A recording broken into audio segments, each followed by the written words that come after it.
yo, off the rip. I love your energy. Welcome to the Headkrack After Hours. Words and pronouns is so weird in 2021. I don't know what to lead with, but this talented individual has been crushing it on the comedy scene, has a brand new podcast called Laugh and Learn, and is thriving even during the pandemic. One time for Flame Monroe. What up? Woo!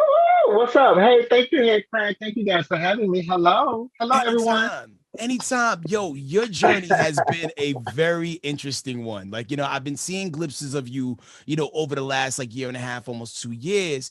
And, my manager, Anna, was like, yo, got Flame Monroe for After Hours. I'm like, oh, this is going to be interesting. So for people who maybe just are learning about you today, and I know you got tons of fans, what is your story? Let's go back.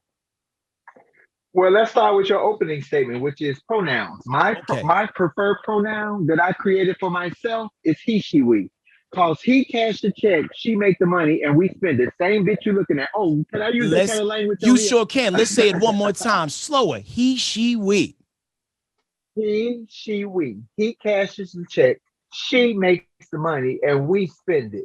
Because none of my checks are in Flame Monroe. They come in my legal male name, but the bitch and me make the money, and we both enjoy the fruits of our labor. Yo, that is the dynamic that I appreciate about your story, because it's truly like Clark Kent by night, Superman by day, or whatever, in reverse, whatever. Because full-time father, got custody of all your kids, and doing that fatherhood thing to the max. But when it's time to perform and turn up, you Flame Monroe. Hey, listen, we all wear a uniform in this life. I don't care what job you have, and you think you ain't dressing up to go to work, but you still dress up to go to work, whether it's in a uniform or in whether you're comfortable in. Because and this is my job. I am a transgender person, but this is my job. So I always have looked at it like it was a gig to me. Any job that I take, I always treat it as such. Any job that you take, you should always think in your head, I'm going to do this job so good because the next job, somebody is watching me to give me the next job. So I always think like that. That is what kept me working, even during this pandemic. Yeah, you're giving them the full flame effect, even in the pandemic. You know what I mean? So that's dope. So, you're born in Chicago, West Side Projects. Big comedy town. Big comedy town. Huge. So huge. At what point did you decide to leave Chicago, which is known for a lot of great comedians, yourself included, and relocate to California? Well, with you saying that Chicago, which was huge for comedy, starting with the club All Jokes Aside, especially for Black urban comedy, which is where I started. Bernie Mac was there, George Wilborn, Damon Williams, D. Ray Davis, Evan Lionel, Corey Holcomb. All these guys came out of this same arena of All Jokes Aside in Chicago, owned by Raymond Lambert. And I was with that, and I saw Bernie Mac, and every comic from Chicago that made it, including Lil Rel, who's famous now, had to leave Chicago to make it. Not to say that we have some comedians in Chicago that are more talented than anybody you've ever seen, but their fear of leaving their comfort zone kept them grounded. So when I watched everybody else move, and I got sick of the cold weather, all this silicone in my body. The Wizard of Oz, which is my favorite movie, I was afraid this silicone, I was going to be like the Tin Man, just stuck in the frozen. Oh, no, thank you. I had to go. Plus, I wanted to raise my children on the beach. I wanted my children to be beach bums. I wanted my children to have every opportunity that I did not have. So that was always important to me. Okay, so let's talk about your comedy journey. When you first started doing comedy, did you start out as Flame Monroe? Always started off as Flame. I did drag shows in Chicago, Headkrack for. I hosted for 17 years successfully underground, but I did drag shows for almost 20 years, and maybe 15 years in, we went to a comedy club as me and a couple of gay friends of mine, and we were just wanting to be nosy and be all up in the straight club. I'm thinking I was a girl. I'm thinking I'm passing. I was never a passable queen. Let me say that. But the body was cold. I was a cold-hearted bitch with the body. Anywho, so Damon Williams, who was the host of the Wednesday night show, saw that I wasn't a girl from the audience, and he started going in on me. What he did not know is that he was fucking with a champion, because I tore that ass up from the audience. Oh, you was clapping back. Oh my God, my clapback. Let me tell y'all something. I ain't worried about what you say to me. I came from the projects. We played the dozens all day because we ain't had no food or no money. When I tell you that my clapback will make you commit suicide, I plays no games with you. I'm going deep and hard immediately. And that's in a couple of ways. Oh, Come on now. Yo, Flavor Bro, but you I had to bring my children here because I wanted a better life for my kids. I did, and my journey in comedy was the guys who I talked about were never insecure around me. You know, let me tell you something here, Craig, about this comedy game and the insecurity of men, starting with my brothers, okay. with black men. 'Cause I'm a black woman. I'm a black woman and a black man. You figure that one out. Anywho, your insecurity, a lot of guys, a lot of comedians who could have given me opportunities or who could have given me a break didn't because of what I look like. Not my content, not that the audience always had some kind of love affair with me, because I was never the funniest comic. I'm only a B comic to me. That's what I think of as myself. I'm a grade A host. I can host anything, the greatest events ever I can host because what I do is make people feel good about themselves, laughing at you while laughing at me while we laughing at each other. You know what I Right. mean? I Absolutely. flirt with men, I flirt with women, I flirt with the men, I flirt with the women because nothing is off balance to me because I'm dressed up like a girl, but I change the voice to talk like a man. You know, and I make everybody comfortable. If my job in this world is to only let down the screen between the straight people and the gay people, then so be it. Because you know what? We could get along if we just sit down and have a conversation with each other. We really, really could. This is true because I think people would understand and learn that a lot of our struggles are very similar. The packaging may be different, but it's the same struggle. And then when you talk about people not wanting to give you an opportunity because of what you look like, do you feel like that was Yeah. because of the space, place, and time you was operating in? Because it seems like from the outside looking in that there was a lot more acceptance going on than there was before. Because I was an anomaly. See, it was only me going to the heterosexual comedy clubs. You know, I wasn't going in packs. I wasn't going in groves. And we would see a transgender person or a drag queen every blue moon. Now you know, shit, we all over there TV. We every damn where. We like soap. We in everybody's house. Shit. But back then, because it was, and I was unafraid, I never walked in with my head down or scared or timid because I believe in you don't have to demand somebody respect. You command people's respect. People treat you the way they see you treat yourself. Yeah, you're fearless. Everything I've ever seen you on, the few episodes of the podcast I caught, your interviews, I mean, you are fearless and unabashedly confident, which lends itself so well to the profession that you're doing right now. Well, thank you. That's the West Side Project. You know, they give you a good ground. I had my ass whooped a couple of times. I whooped a couple of few. I whooped quite a few asses. Understand that. So Flame, let's talk about your childhood. Growing up in the projects at the time you was growing up, transgender, even being gay wasn't as accepted as, and it's still not, it's still working its way through. But how tough was it for you coming up, as a youngster? Well, it was very different than it is now here, Craig. If I have to be honest and admit, because I'm 55, ooh, let me say that out loud. I'm 55. So when I was a kid, the self we would fight. You know, we would have a good old fashioned. I was always called a sissy or Miss Marcus. They called me a sissy or Miss Marcus, which I thought was great. I thought it was super cute.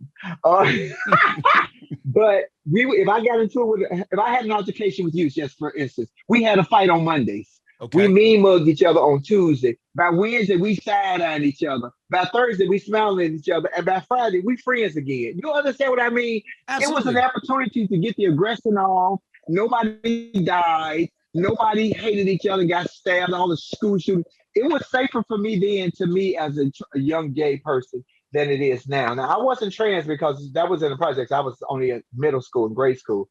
But I was always girly. I jumped rope. I played with the boys. I played kiss a girl, catch a girl. When I was always a girl, and I always played the white bitch in the B movie. I always fell in that car on purpose. The one that would fall in a horror movie for no reason, all that good stuff. So, Always, so always. so your environment, forged the diamond that you are today. You out here operating in the world, and one thing that, like, I let off with this that I really admire is just the fact that how you do this fatherhood thing full speed. Now, one would also ask, like, okay, cool, you knew you were gay when you were young, you identify as trans now. How did you come about finding the right lady to have children with? Oh, well, see, I lost my virginity to a brother and a sister in the same week. So understand that I have never not enjoyed the company of the female anatomy. Okay. She just needs to look like a man. If not, if there are trans men out here now. There's some out here that look like you, head crack, but between their legs, they look like the woman that I need. I live in So Atlanta, I so was trust always me, attracted I to have the people seen in it all. Just like just being in Atlanta, like right, it's you get used to it. It becomes a thing. So like right. you're attracted to more manly looking females than girly girls per se. Yes, yes, yes. And so I lost my virginity to the sister, and then 3 days later to the brother. So I've always enjoyed the female. When I had a boyfriend, because I've only had one boyfriend in my life. When I had a boyfriend, we had a girlfriend. Understand me that I plays no games. I want what I want when I want it, and that way you ain't got to cheat. Because this is a whole chicks party mix. You get all of it. I'll bring somebody else in to make sure you get that piece. So okay, so now in your current dating form, so you exclusively date women, but I exclusively masculine date women, trans men. trans. Trans Okay, men. Yes. is there a Well, name? see, because that goes back to your very opening title about the titles. People want to be called what they want to be called. Here's my issue with the whole identity thing. You can identify as a goddamn 18-wheel truck and roll the hell on up out of here. I passed biology class. I know that this don't look like this. Now, I don't know what you thinking and what you saying. It's only two things. You can identify as whatever you want to, but don't force your identity on everybody else. Right. Understand that I passed biology with a C. A penis does not look, smell, and or feel like a vagina. And if you ain't had both, shut the fuck up and just sit back and laugh and learn with Flame Monroe. Because Bong baby, bong. stop telling me I ain't never tried this, and you think that this is the best thing when you ain't never had that. Because I'm like Tina Turner. I likes a little bit of this and a whole lot of that.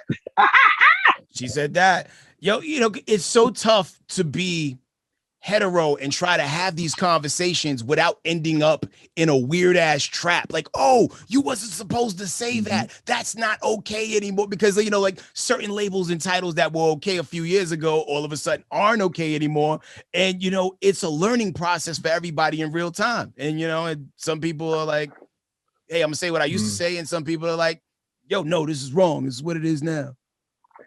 Well, it's the sensitivity of the world. Now, here's the thing: if Donald Trump wasn't good for nothing else, he helped us stop being so goddamn sensitive because everything y'all let him get away with any and everything, and still today, and he's not even the president, he's still getting away with shit. So if he has done nothing else, allowed the United States of America for people to say exactly how they feel out loud. You can't hide in the closet no more. You can't hide in the bushes or in the woods. The wool has been pulled back, and we see you for who you are. Do you see your goddamn self?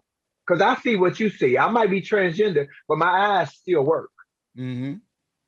Indeed. I'm sick of people seeing what they want to see. And he has said and did the most outlandish things to this country that we have ever seen in my lifetime. In my lifetime. And I'm older than a whole bunch of y'all listening, I'm sure. But Yo, in my lifetime. But if he has done nothing else, he made it okay for you to tell your neighbor, I don't want to talk to you. We have to live next to each other. We can be cordial, but we're not friends. He made it okay because he was so disrespectful to this United States of America and right in our faces, and we allowed it. So now we should allow everybody else. Y'all stop getting so overly sensitive about words that people say. If it don't pertain to you, it don't pertain to you. okay, so Shit, on that that got note, me mad. Flame, on that I'm about note to take though, my wig. I'm about to so take my wig off. Shit. nah, keep the full flame effect. I'm saying, so in the business that you're in, right? Comedy, I always felt that comedy should be the safe space to where you can kind of come and say whatever you want to say. It's a judgment-free zone Mm-hmm. because the only time people get mad at Mm-hmm. something is if it's about them. They laugh at everything else about everybody else, but now that it's about you, now all of a sudden it's not funny and people are upset. What's your take on that? Mm-hmm. Well, that's the God's honest truth. I don't think that comedy should be censored.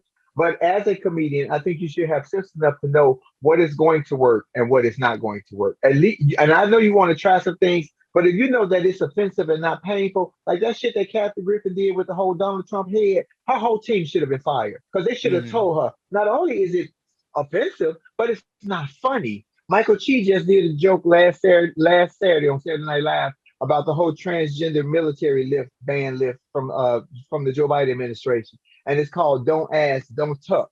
and a whole bunch of trannies got into an uproar because he called it Don't Tuck. But RuPaul has a show on Logo that's been on for 11 years called Untucked. You see what I'm saying with the hypocrisy? We It's got to about, pick and sometimes it's choose the what we're gonna fight messenger. about. Sometimes it's the Yes, messenger. You know what I yes, mean? And yes. if it's comedy, and comedies are like, jokes are like stunt attempts. Sometimes you will clear the Grand Canyon like Evel Knievel, and sometimes you'll crash. And that's why we show Uh-huh. up, just to see the attempt. And your attempts do very well. I was catching a little bit of one of the Netflix clips, right? And you was doing a TSA run, and I was just curious, on your ID, what picture is it on the ID in real life? It's my male picture, and it says sex M, male. So whenever I try to travel as a female and the sex M male with all the guidelines that has happened since 9/11, baby, all the bells and whistles go off. So I just use that experience because every time I go through the scanning machine, they really do have to pat me down. And the joke is they come over and they say, well, they see the titties, but then they see the dick at the same time. I'm saying it's just how it is. And then they start telling people, come look, and then you got a hot spot. What you want to pat you down, a male or a female? So I made that joke very real because it really happened to me. That's the most authentic stuff for comedians, the stuff that really happens. And I don't think that they should censor comedians. It's going to make the world, comedians make you think, make you critically think. They take you to dark places. It's wonderful therapy for comedians because comedians like myself are very dark people, and we make you laugh, but sometimes we be in very painful places, and that's just the truth. I The stage understand. is our therapy. We miss the stage. But I think that they should allow people to be free. Now, if you in a room full of, if I'm in Hicksville, Boopa Boopa, and I'm in a room full of racist white people, I shouldn't have fucking ain't gonna go out there and attack Trump, nigga, because I know what environment I'm in. Read the You have room. to know your audience. Read Mhm. the fuck. A lot of comedians don't do that. They don't go look and see what they're playing up against. They just so used to doing their normal set. Sometimes you have to change up your normal set. I've been changing up my normal set for years. You see this new set I got? Wait, so when you say that's new stuff, like, so you just got those? Oh no, these are 4 years old. I got these done on Botch. I was on a TV show Botch. Wow. Did you name them? No, they're just 20,000. That's all. They cost 20K. So we just call them 20. Listen, if one of they could put a down in his forehead, I can give me some $20,000 shit. Thank you very much. What's his Yo, name? Lil Uzi. Lil Uzi. Okay. Yeah, Lil Uzi Vert. And they was trying to get him for cultural appropriation because, they say, like, Indian people sometimes do the thing in the middle. Do you feel like there's a fine line sometimes between culture appropriation and culture appreciation? I do. And I think that everyone should be very proud of who they are, but that don't make you anti anything else. I'm pro-black before I'm pro anything because I am black. If I was white, I would be pro-white. That doesn't make me anti anything else. I just love my people, love my culture. Yeah, I'll do some disrespectful shit, but every culture does. You know what I'm Mhm. saying? It's bad people in all groups, it's bad people in all nationalities. And I hate that people think that everybody in the world is supposed to get along. Everybody's not gonna like you. Guess what? You're not gonna like everybody, and it's okay. That to me, that's fair. You don't like me, I don't like you. I don't fuck with you, you don't fuck with me. It's just like that. We in the same room, in the same space, but we ain't in the same. Your energy ain't gonna jump on me because I don't fuck with you. Mhm. Period. Everybody would think everybody gotta like them, and you know what's part of that head crack? The damage that it's been a cursing and a blessing for us is social media, the internet. Yeah. These kids have never had a good old fashioned "I'm gonna beat your ass" I say 315 that black all the guys fight. time. Everyone needs to know how it feels to get punched in their face for doing something fucked up. Just once, just so you Baby, know how it feels. one. So there are repercussions. Yo, when I was in high school and they came out with this zero tolerance policy where people couldn't fight no more, I was like, yo, this is going to end badly. And I'm like 16 when this happened, but I just knew that, oh man, people going to stop learning how to fight and shit's going to get weird later on down the road because it's a part of conflict resolution. I would rather everybody Mhm. know how to fight than no one knows how to fight and everybody has a gun. Right, right. Well, I think you should know how to give an ass whooping and also take one. Because guess Mhm. what? Taking an ass whooping sometimes teaches you life lessons. Here's the problem: when they started that no tolerance thing, that's when we getting all this aggression. Of they shooting up the schools and they stabbing kids. We never had none of that back in the 70s when I was a kid. So if you would hear something like that, it would be Oh my God, it was the most outrageous thing you ever heard. But now it has become so commonplace, and I hate that we as a people, and I'm not talking about black people, I'm talking about as Americans. When every time it happens, it had become so commonplace that we was like, oh, another one, another one. That's how I feel about black people. My motto for black people in America, because my favorite movie is The Wizard of Oz. Headkrack. You see my sign? Can you see my sign right here? Some people without brains do an awful lot of talking. Shout out to the Scarecrow. Wizard of Oz is my favorite movie, and this is my favorite line from the Wizard of Oz because I've always the affiliation of the Wizard of Oz to me and black people in America is the same thing that they want. It's the same thing that we want. We need courage, a heart, a brain, and we want to get home. That's all we want. Every time we leave the house, we got to have the courage to be able to go there and come back. Every time we need a heart to be when the police pull us over or when we get into an altercation that we can de-escalate the situation to get back home. And you need a brain to have to make both of those things work.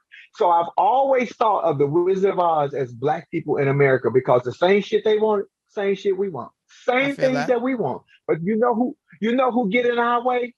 Oh, ourselves? Us. Yeah. Just us. All day. Just us. Just us.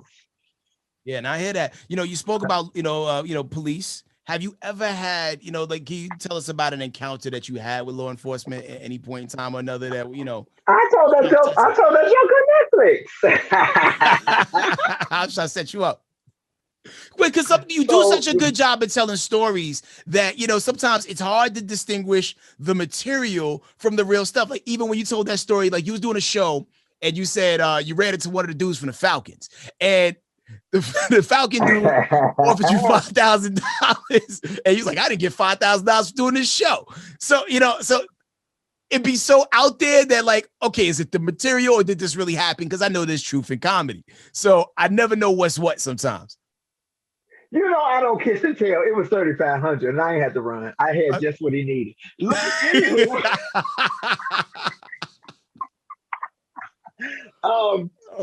I haven't pulled over by the police, and I said on Netflix that it is safer for me if the police pulls me over for me to say that I'm a trans person than for me to say that I'm a black man. Because for some reason, when they hear that black man, all their guards go up and they're ready to shoot you and kill you. So I will put my hands out the window, I put my tits out the window, and be like, officer, I'm a tranny, I'm a man with breasts. Anything to take down whatever fear he has of me and my presence, so he won't pull out his gun and shoot me because I have to get home to my children. I always have to get home to my children. I hear that. Now, when you're traveling, on the road. But I've been pulled out by the police. I hold on, dude. Shit, Headkrack. I was pulled out by a police officer who didn't know, and when he found out, when he searched me, he did some strange things with no change, and I didn't get no ticket. I'm just saying. Like, was it an extended pat down or a low pat that lasted longer than it should have? I'm gonna say it in the words of Michelle Obama: when they go low, when they go low, we get our dicks sucked.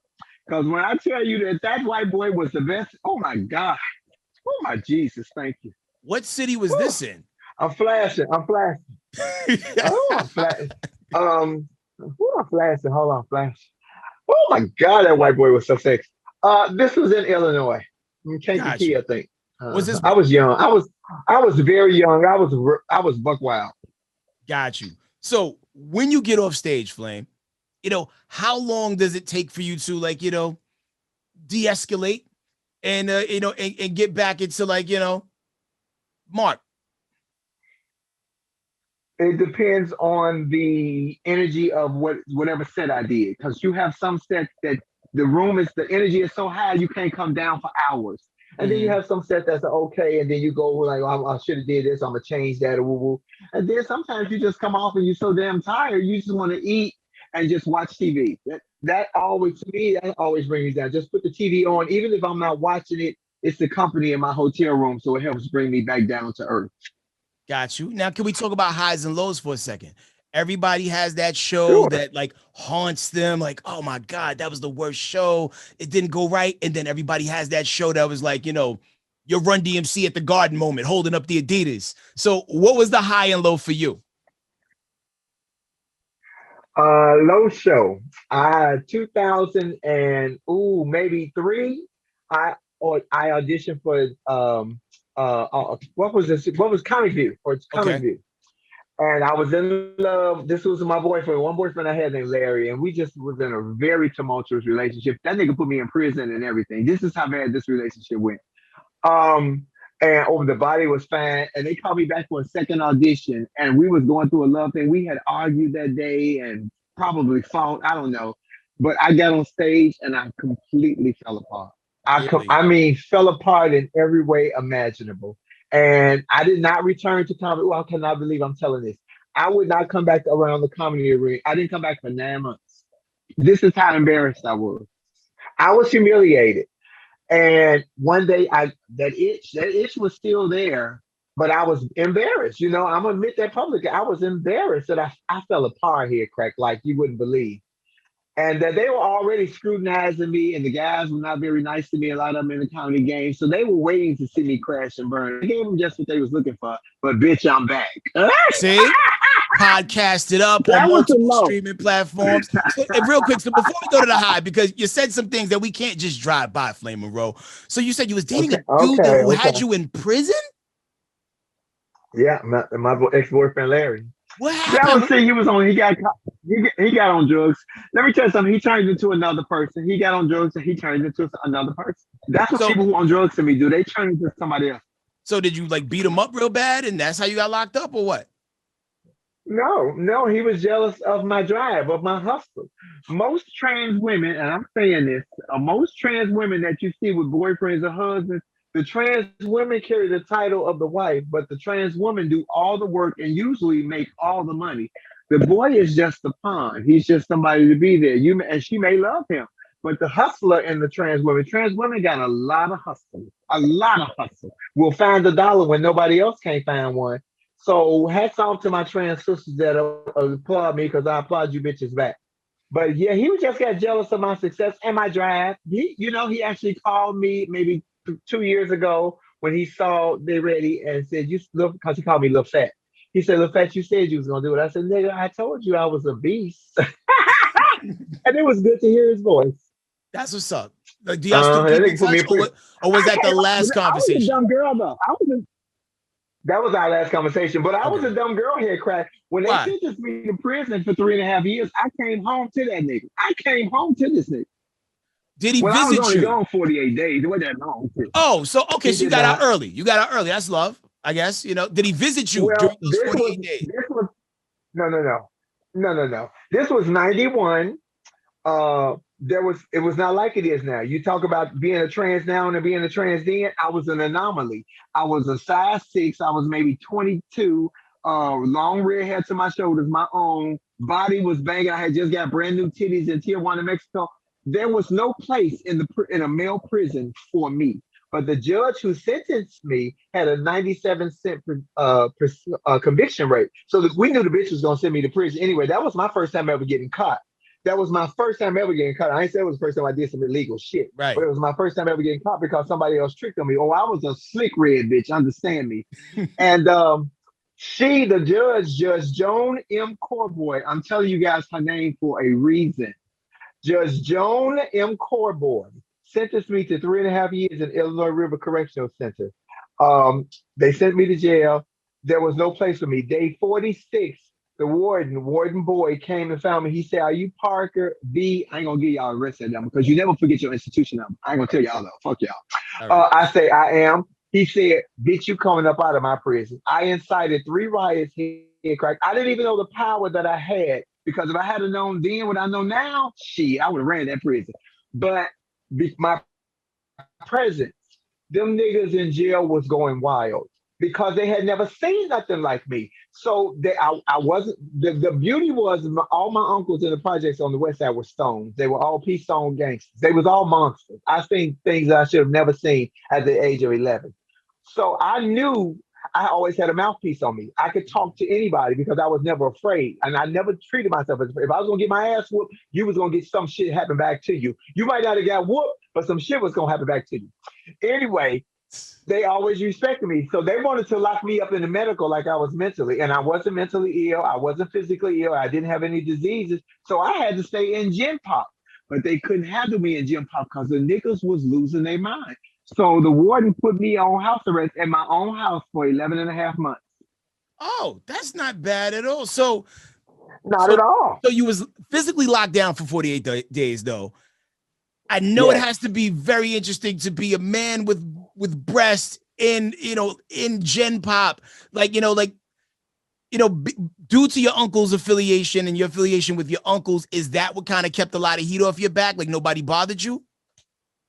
That had a little play, but I knew how to speak. I knew how to talk to men. I knew how to talk to strong men and weak ass men. See, there's a difference on talking to a strong man and a weak man. And if you don't know what that is, then you ain't experienced enough. Because you can't come at everybody the same way. You got to know how to schmooze. I was a smoozer sissy baby back in the day. Survival of the fittest. It was. So that made it just like, Flame cool. I had some guys I was cool with, even some of the Muslims. Then if I'm going to tell you that everybody played, they didn't. But I would watch on the other side of being in a men's institution and looking like this, seeing how the women would come to prison. And this was before it became privatized. This was way back because all this privatized shit is something new. And these men would get all riled up. They could touch and smell and all that in the visiting room, but they couldn't smash. So when they came back to the tip, the closest thing that they had that was feminine, which was me or any other sister. I was the only tranny, but it was plenty of turnouts in there. Baby, I watched them men get riled up by their visiting girlfriends and come and do some things that they would admit to me, because we would always talk, that they said, I wouldn't do this in the world, but I'm in this situation.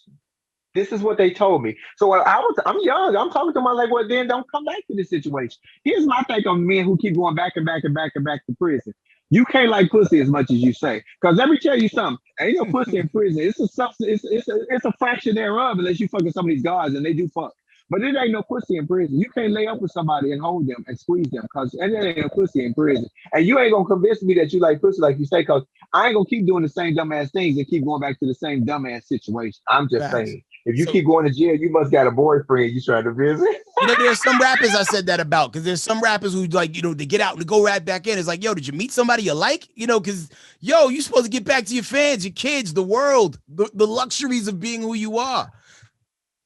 Your family. The hookup in jail is real. But you know what bothered me, Headkrack, because I said this back in 91 when I was in jail. I asked why they weren't passing out condoms. We would make condoms out of the rubber gloves, where it was using the thumbs back then, and then put the rubber band on. Oh, honey, in prison they came up with some ingenious shit. I learned more in prison than I ever knew in 48 fucking days. So Flame, let me ask. Pass out condoms. So I asked why they wouldn't pass out condoms, because that was pretty. AIDS had just started really going big. They said that it promotes sex. I said, well, they doing it anyway. Right, you might as well protect them. But were you smashing any of the inmates? Oh no, because I only had to do 48 days. I ain't smashed nobody. But I knew the power that I had, and I had quite a few delicacies at me. I didn't smash anyone, but I ain't gonna say nobody didn't taste the rainbow. Call me Skittles, because they was tasting my rainbow. Yo, you could make light out of anything. So I know you had to be happy than a motherfucker when it was like, yo, on the 40, you think you're getting 3 years, day 48, you get to skate back to the crib. So how did you pass the time? Let me finish the story. So when I got out in 48 days, I had to go to the Skokie courthouse to report to my parole officer to get, set up for my band and everything. I went to that judge's courtroom. Just to see her. I sat in her courtroom. I didn't have a case. I wanted her to see me free. So I watched her. A baby, maybe about 3 months later, her and her family was on vacation in Florida, and she was killed in a freak accident because one of the electrical gates, she was out bike riding, and the electrical gate, she pushed the thing and it crushed her. Oh, and did I mention for those 11 and a half months that I took an online electrical class? Really? That's my story, and I'm sticking to it. Anywho, she made the paper. The family still got $10 million, but she was killed. I had nothing to do with it. I just used that joke on stage because it sounds so shady. I was about to say, karma is real. I wasn't trying to Vlad TV you on here. Like, I was like, yo, did you just admit to a crime? Like, but okay, it's a joke. Okay, I get it. Hell no, I ain't know nothing about it. I saw it in the paper like everybody else. But did I shed a tear over it? Hell no, I didn't do it. But she had a 97% conviction rate. Hit me when I tell you that karma ain't got no time. But that bitch got a date and she never missed her appointment. She never misses her appointment. Damn right. You know, there's so many wicked Payback, judges. baby. It's the crazy. I'm watching a show called Your Honor right now on Showtime, and like, you know, it's about a judge who's like tied up in all this wicked shit. And it's like, and the parallels of reality are very, it's very identical, man. So that's that on that. So so we talked about the low. Let's talk about the high real quick. Tiffany Haddish, period. Just Tiffany Haddish, period. Just her name. Was that the greatest set I ever had? I didn't think so. I think that one of the greatest sets I ever had on film is when I was in Uptown Comedy Club. They have that on YouTube. I had on a Hold blue on, sheer dress. two seconds, Flame.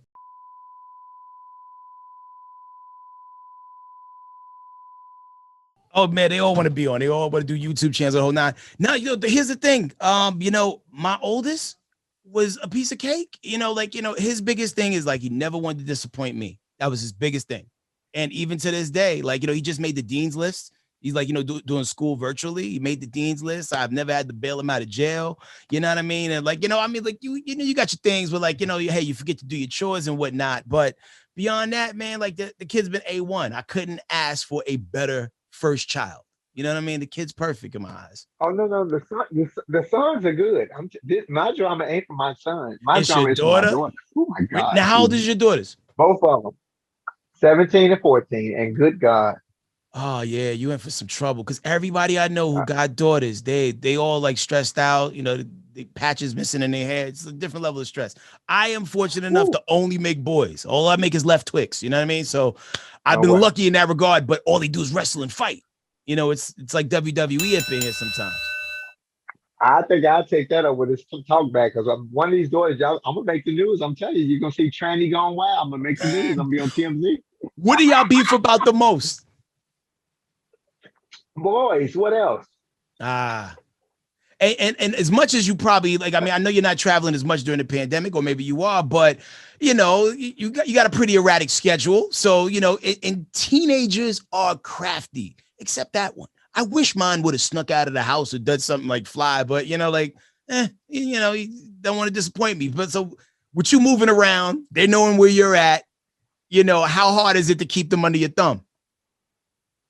They're a product of their mommy and their daddy. I'm their daddy, and I know the freak that their mommy is. I'm telling you, my kids gonna be doomed. They fucked up. I'm just letting you know in advance. They all fucked up. Are you still finding those socks in your son's room? Nah, I think that nigga crossed over. Oh, so he's doing the real thing now. He's a Capricorn. He's very private about his private life with me and anyone else. So I respect his privacy. If he needs anything, what I love about my son is Headkrack. I never want to lose his respect. That has always been my one fear, to ever lose my son's respect. Because even though I'm trans woman and whatever, my son knows who I am, knows exactly what I do, and proud that I'm his daddy. And I've heard him tell his friends, I'm proud of my dad. That's my dad. He stands up. That cheers me up sometimes to think that my son is so proud of me. So whatever I do in this life, I never want to make my son feel disrespected. Them daughters come and go. Let me tell you something. Girls so damn wishy-washy. They like me this morning and they hate me in the evening, but they're still my daughter. So I can't even worry about them.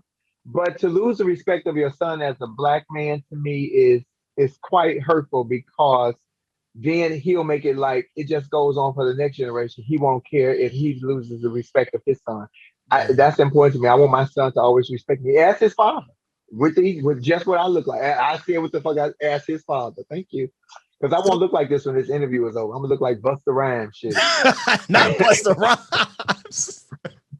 So I love Busta. So how do the conversations go with you and him, like when you talk about girls and date? Because I know you got so much game to give, because you're seeing it from both sides. So does he receive that information well? He does, and that is going to be the beauty of my children, because I have been the husband and the wife, sometimes in the same night, depending on who turn it was, how much money was involved. I can give you both sides of the coin. So I talk to my daughters about me, and I tell them I know the treacherous things that I have done with women in my lifetime. So I tell my daughters, a man will use you up all he can. You got to have some value, some self-worth. But girls, I'm telling you, them hormones get the raging, and you can't fight it. You can't fight it because, first of all, they use you on you. Everything in life is a Frankenstein effect. I relate everything to movies. Everything is a Frankenstein effect. Everybody think that Frankenstein was the monster.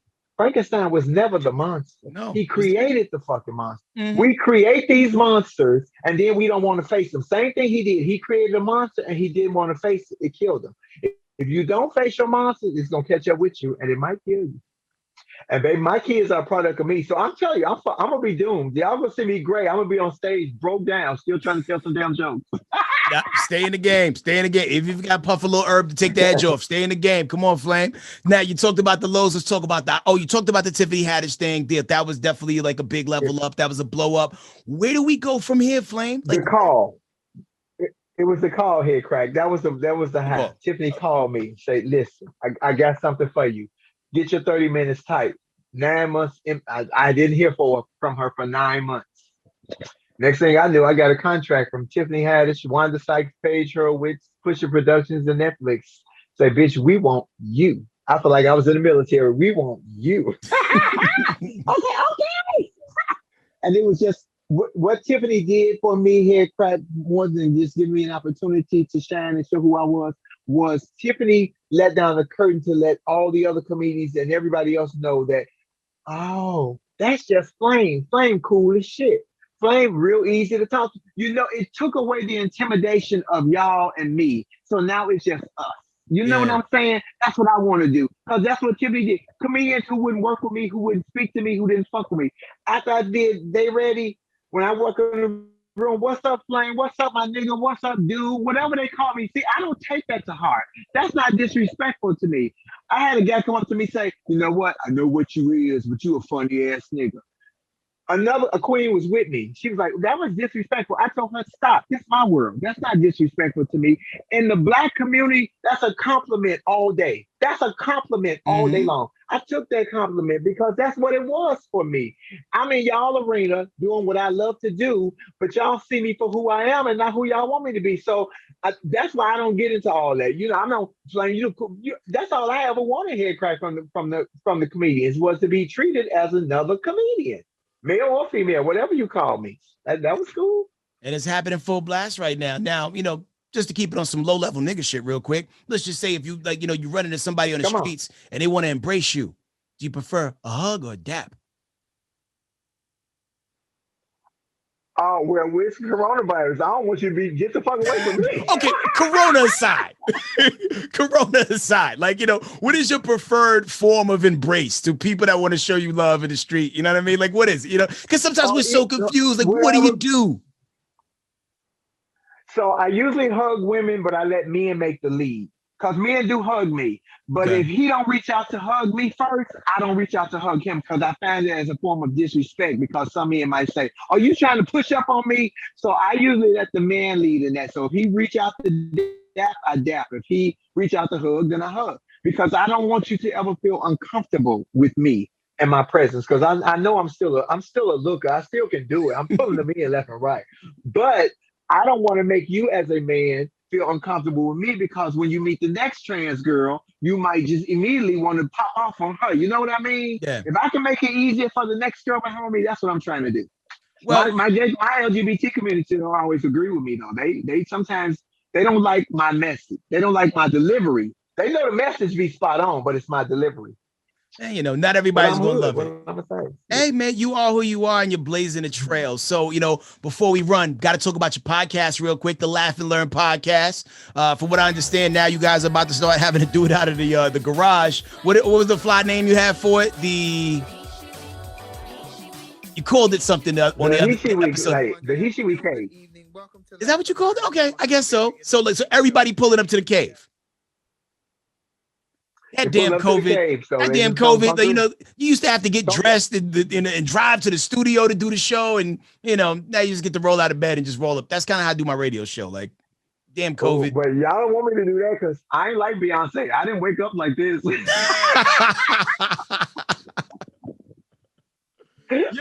it's still gonna be great. You know what? I really appreciate Charlamagne the God.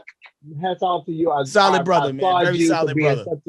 Being such a master at your craft and just seeing people's talent right on. You ain't got to listen to nobody else's woo woo woo. Whatever Charlamagne feel, he roll with. I appreciate that about him. And the show is called Laugh and Learn, and it's a great transfer of information. Us, along with our fans, the Flamettes, and the people who come in.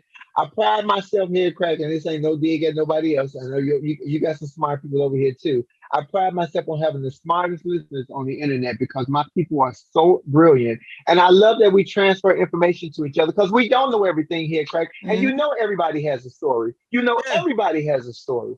You want to hear from this man just as well as you want to hear it from the celebrity. So we politics, parenting, we talk about everything. We talk about it's everything. Such a dope and they just let me balance. go.